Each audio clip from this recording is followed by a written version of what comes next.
Claims and counterclaims have emerged in Pakistan about the death of Taliban leader Baitullah Masood, said to have been killed by a U.S. airstrike in South Waziristan a week ago. Aides say the Taliban leader, who was viewed as public enemy number one by the government, is still alive, but they produced no evidence. Government officials say they're pretty certain he was killed, along with his wife and several bodyguards, and have promised to release DNA evidence to prove it. The apparent death of the Taliban leader signals an important moment for Pakistan, which has been struggling to contain the spreading insurgency.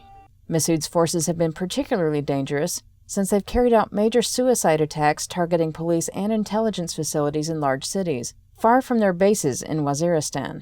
Stratfor analyst Kamran Bukhari says the turmoil within Masood's Tehrik-i-Taliban Pakistan movement will give the state an advantage.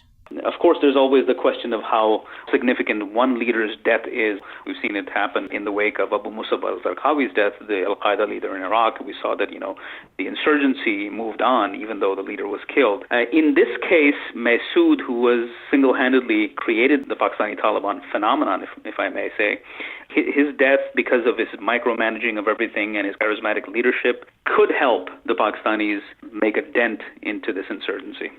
Reports of Masood's death have been welcomed not only by government officials, but private citizens who've wearied of Taliban violence. I believe that until and unless terrorism is totally wiped out of our country, unless it is pulled out from the roots, if we try to eliminate one Baitullah Masood, 10 more Baitullah Masoods will be born.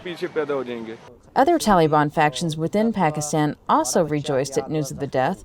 This spokesman for a rival Taliban faction says infighting has broken out among candidates to replace Baitullah Masood, and that he hopes that fighting gets worse. Bukhari says this is the moment for state authorities to push their advantage and shore up control over the rest of tribal regions bordering Afghanistan. Pakistan is trying to exploit the window of opportunity provided by the death of Masood. This has been a big victory for the Pakistanis. They'd like to be able to take advantage of it. There's already a power struggle underway within Masood's movement in terms of appointing a successor. There are other rival Taliban factions that are trying to reposition themselves. Pakistan wants to be able to take advantage of this and get a better control over Waziristan.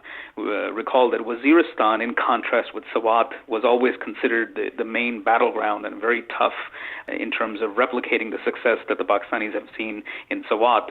So Masood's death will definitely help and assist the Pakistanis in moving forward on Swat. Will they actually be able to do that? It's difficult to say. It's too early. There are a lot of moving parts. And this is a very difficult area to control. And it's not just South Waziristan. There's the dynamic on the other side of the border in Afghanistan. There are other tribal agencies in the FATA. And, it's a large area to cover. So it remains to be seen where the Pakistanis actually go from here. But, they definitely have an opportunity in their hands. But just how useful this turn of events might be for U.S. and NATO forces fighting across the border in Afghanistan remains an open question. Although both Washington and Islamabad are trying to split the Taliban movement and co-opt certain factions in the drive toward a negotiated settlement, Bukhari says the interests of the Americans and Pakistanis diverge at a certain point, and they'll continue to define good and bad Taliban with different terms.